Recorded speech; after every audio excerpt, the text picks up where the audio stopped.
Hello students, previous session we discussed regarding sovereignty, its meaning, nature and characteristic features. This session will discuss regarding meaning of law. Law is a rule, regulation or principles of state which is formulated and enforced by the government. Modern government is composed of three organs. Already we come to know regarding the formation of the government. The government is formed with the help of three organs, that is the legislature, executive, judiciary. These three organs functions closely in relation to law. So the legislature enacts the laws, executive execute the laws made by the legislature, and the judiciary interprets the law. On the basis of these laws, it delivers the judgment and protects the rights and liberties of people. On the basis of these all concepts, we come to know that the law is very significant. Law plays a very vital role imparting the justice as well as running the administration. The term law is derived from the old Teutonic root lag, which means something fixed or even uniform. Thus, law is a uniform set of rules and regulations enacted and enforced by the state. In a political science, we study political law. That means the law relating to the state, which regulates the activities of man as a member of the state. It regulates the activities of the individual as a member of the state. Political law deals with the extent behavior of man as well as external behavior of man, though political law is creation of the state. Customs, traditions, religion and equity are the foundation. So these all are the sources of law. The law came into an existence on the base of the custom, tradition, religion and the equity are the sources of laws.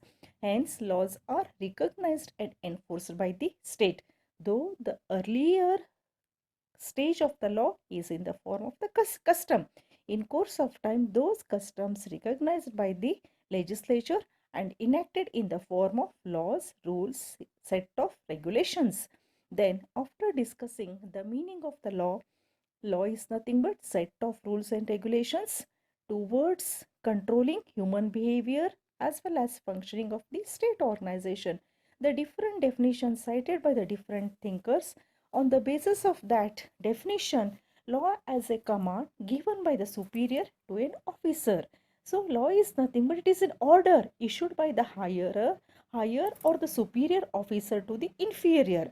Then law is the portion of the established habit. So already we come to know that law is nothing but it came into an existence on the basis of the custom. So it is a habit and thought of mankind. So it also the law also represent the will of the people, mankind, which has gained distinct and formal recognition.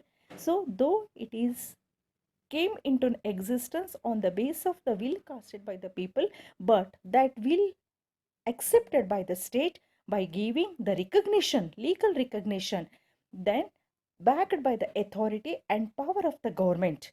Then other definition, it is nothing but system of rights and obligation which the state enforces. Law is nothing but it is a right. It incorporates the rights and obligations means duties which the state enforces. That means the laws are created by the state.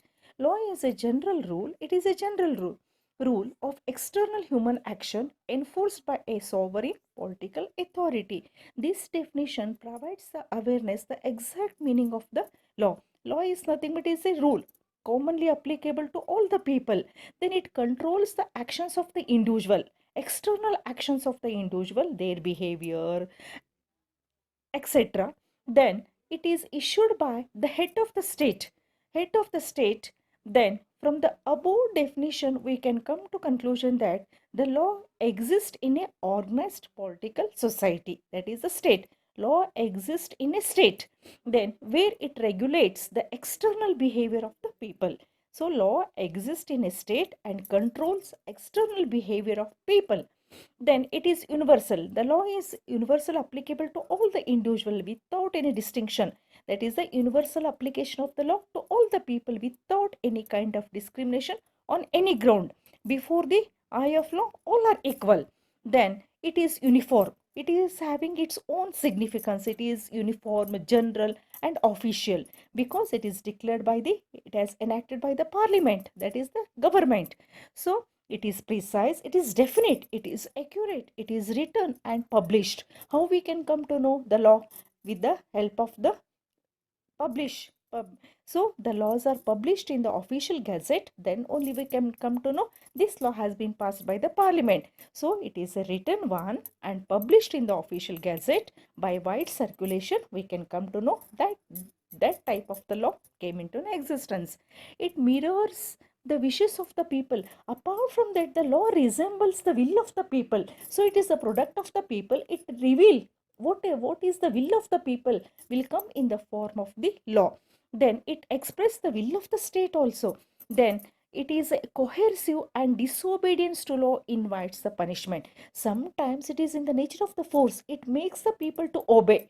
Sometimes if the people disobey, they are liable for the punishment. So here the law is having its own force. It makes the people to obey the existing rules and regulation because it is passed by the government. It is accepted by the people. It is enacted by the parliament. It is approved by the state. It represents the will of the people.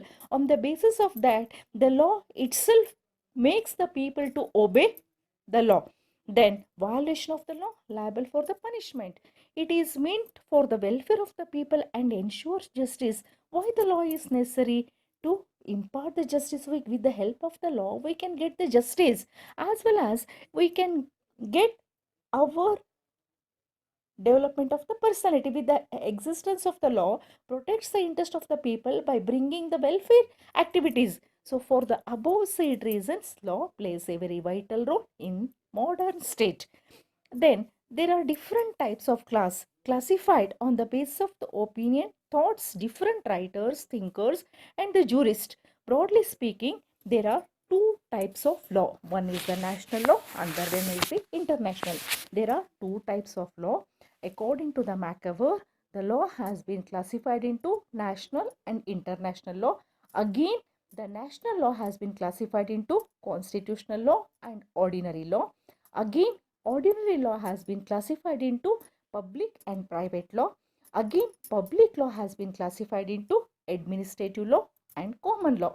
So this is the exact classification of law cited by McAver. Then coming to the meaning of the national law. So the law formulated by the state and applicable to the people within the territory of the state, that is known as national or municipal law. National law means applicable within the state, within the territorial jurisdiction, enacted by state only. Then the word municipal law was used in the ancient time. So earlier, now we can say that national law. Earlier it was known as municipal law. Why it was earlier? It was in ancient times, it was known as municipal law. It deals with individuals and the association. Municipal law deals with at the early stage of the condition. The law regulates the individual and the association. It is the combination of the public and the private laws. So national law is the combination of public and the private laws and determines the private and the public relations of the people living in a state. It determines the relation between the private as well as the public relation of the people living in a state. The national law is enforced by the authority of the state through government. So the national law implemented by the sovereign head of the state with the help of the government, because the state is functioning with the help of the government. The government is having the power to make the set of rules and regulations, that is the parliament. So then the meaning of the constitutional law. Constitutional law is nothing but it is a fundamental law of the land.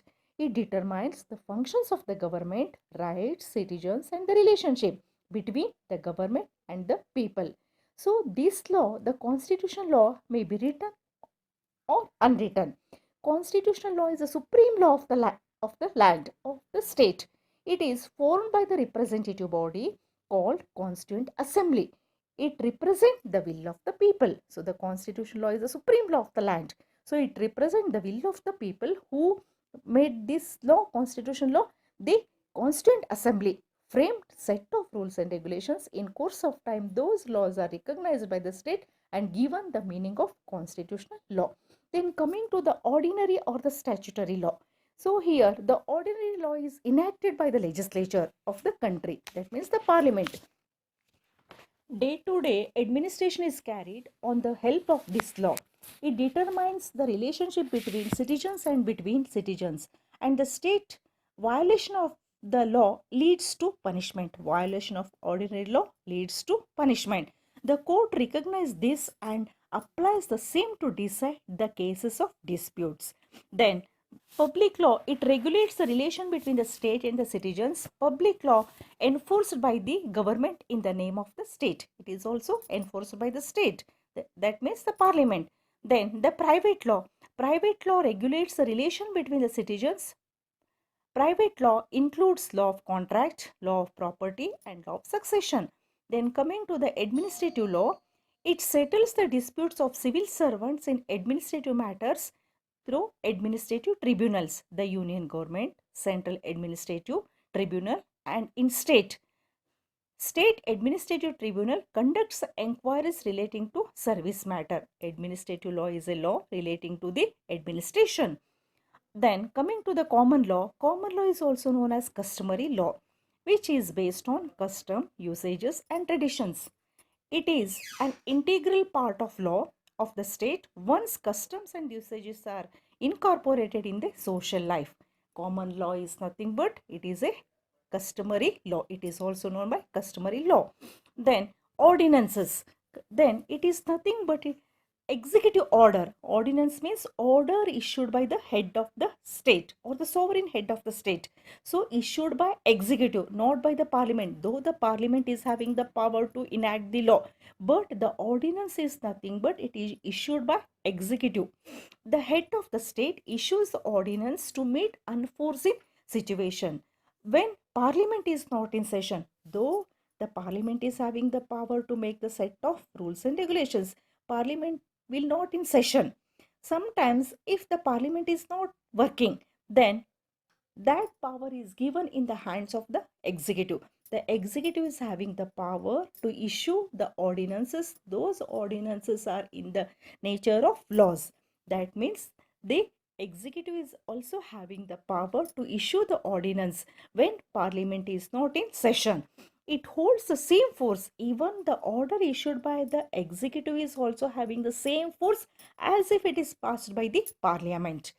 Then international law. Coming to the international law is a set of rules and principles of actions which are binding upon sovereign state.